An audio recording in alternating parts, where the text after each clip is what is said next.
হজের সফরে বিভিন্ন সময় খুব কাছে থাকার সুযোগ কখনোই হয় নাই। এইরকম পরিচ্ছন্ন পরিপাটি একজন মানুষ যাবেন, আমাকে বলতেছেন যে ভাই এইরকম খুশবুদার কোনো চকলেট নাও, এই মাউথ স্প্রে নাও। আমি তো তখন বুঝি নাই, আমি আমার ব্যাগে নিলাম। মক্কা শরীফে আছি, এটা যখন মদিনা শরীফ রওনা করলাম বললেন সেগুলো কোথায় আছে? আছে, সাথে আছে। জি হজরতাল্লাহ। মদিনা শরীফ আসার পর সুন্দরভাবে গোসল করলেন, নতুন জামা পরলেন। এইবার বললেন কোথায় দাও তোমার সে খুশবুদার, মুখ খুশবু করার কি আছে বের করো। তার মানে এখন পৃথিবীর শ্রেষ্ঠ পবিত্র জাত হজরত মুহাম্মদুর রাসূলুল্লাহ সাল্লাল্লাহু আলাইহি ওয়াসাল্লামের দরবারে হাজির হবেন। এজন্য এইভাবে রওনা হয়েছেন। যত রকমের আতর, খুশবু, সুন্দর জামা কাপড় এবং বাহ্যিক যেটা প্রয়োজন, তওবা ইস্তিগফার তো থাকেই। নবীজির দরবার শায়েখের কাছে যাওয়ারই আদব, হক্কানি কোনো আলিম আল্লাহওয়ালার কাছে যাওয়ারই আদব। তওবা ইস্তিগফার করতে করতে যাও, ভালো পোশাক পরে যাও। আমরা তো পরি দুনিয়ার কাউকে দেখানোর জন্য।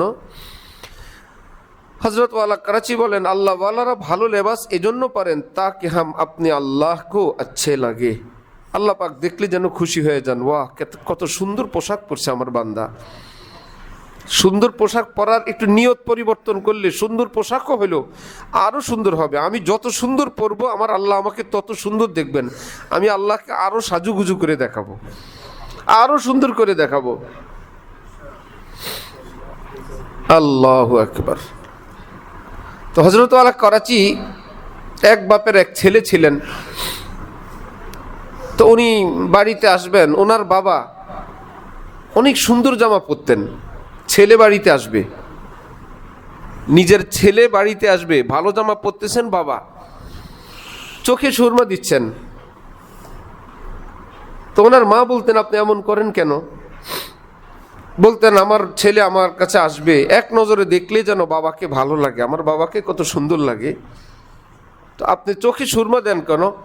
বলতেন সুরমা দিলে চোখের জ্যোতি বাড়ে, আমার তো একটাই ছেলে, মানুষ দুই চারটা দেখে প্রাণ জোড়ায়, চোখ জোড়ায়, আমি যাতে আমার আখতারকে মন ভরে দেখতে পারি এই জন্য চোখে সুরমা লাগাই। কি বাবা কি ছেলে তারা! তো এই যদি হয় যে আমার বাবা আমার ছেলে আমাকে দেখলে যেন সুন্দর লাগে, যে আমার বাবাকে কত ভালো লাগে, কত সুন্দর লেবাস, তো আল্লাহ ওয়ালারা যাদের নিয়ত বিশুদ্ধ, নেককার মানুষরা সুন্দর পোশাক পরে পৃথিবীর কাউকে দেখানোর জন্য না, এ তো দেখবেই, দেখলে দেখুক যে আজকে আমি এত সুন্দর পোশাক পরলে আল্লাহ পাকের কাছে জানি কত ভালো লাগবে, কত ভালো লাগবে।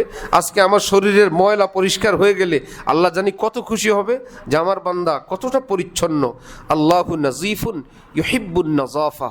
আল্লাহ পাক পৃথিবীর শ্রেষ্ঠ পরিচ্ছন্ন এবং পরিচ্ছন্নতা তিনি ভীষণ পছন্দ করেন, অনেক পছন্দ করেন, পাক পাক সাফ সাফ সুতরা পরিচ্ছন্নতা। তো সেই দরবারে আকদাস যাকে আল্লাহ পাক বলেন ইন্নাকা লাআলা খুলুকিন আযীম, হে নবী আপনার যে উন্নত চরিত্র এই পৃথিবীর আর কারো নাই, সেই দরবারে যাব, কত বড় আদব।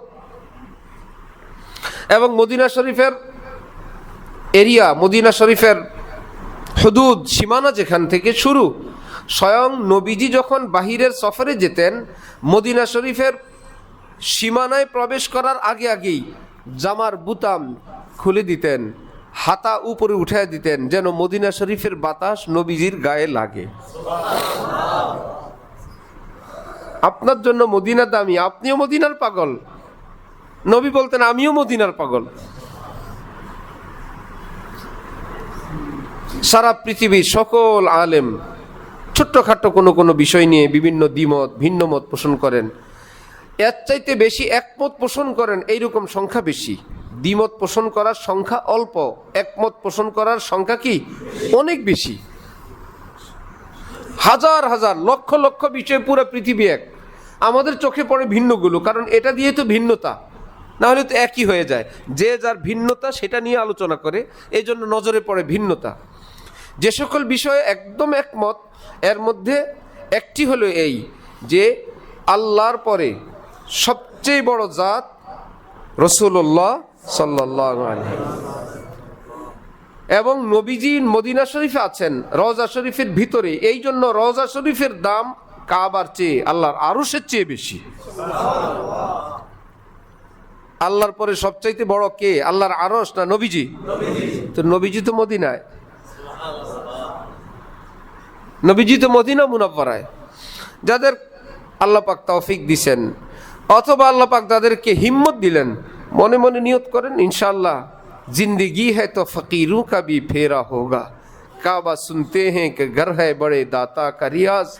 শুনলাম প্রিয় আল্লাহর এক ঘর আছে কাবা নামক, শুনলাম মদিনায় নবীজির রওজা আছে, যেখানে নবীজি আছেন, যেখানে সালাতু সালাম পেশ করলে নবীজি নিজ কানে শুনতে পান এবং পবিত্র জবানে সেটার জবাব দান করেন। একদিন যাব সেই দরবারে। এক কবি বলে, নায়ে জোফ মদদ কুন দরে হজরত পে গিরা দে, দরবান কাহে উঠ কাহু উঠা নেহি যাতা। নবীজির দরবারে বেশি সময় থাকা যায় না, অল্প সময় আমার মনও ভরে না। কেমনি বেশি সময় থাকা যায়? শুনলাম কত মানুষ হঠাৎ পড়ে যায়, প্যারালাইজড হয়, কত ধরনের অসুস্থ হয়, আর নিজে চলতে পারে না। লোক লস্কর অ্যাম্বুলেন্স আসে, তারপরে তাকে সেখান থেকে উঠতে হয়। এমন ব্যাধি, এমন রোগ, তুমি কোথায়? আমাকে একটু সহযোগিতা করো। আমি যখন নবীজির দরবারে যাব, তুমি আমাকে চেপে ধরবা, একদম মাটিতে শোয়ায় ফেলবা, আমাকে প্যারালাইজড বানায় ফেলবা। এই বাহানায় নবীজির দরবারে আমি একটু বেশি সময় থাকতে পারবো। দায়িত্বশীলরা বলবে, উঠো, কাহু উঠা নেহি যাতা। আমি তখন বলবো, ভাই আমি অসুস্থ, আমি উঠতে পারি না। লোক লস্কর ডাকবে, অ্যাম্বুলেন্স আসবে, এই ফাঁকে তো আমি একটু বেশি সময় থাকতে পারবো। আয় জোফ মদদ কুন্দরে হজরত পে গিরা দে, দরবান কাহে উঠ কাহু উঠা নেহি যাতা। বিবি বাচ্চাদের কি নিয়ে ঘরে আলাপ করবেন, দোয়া করো সবাই মিলে, আমরা মদিনায় যাবো ইনশাআল্লাহ।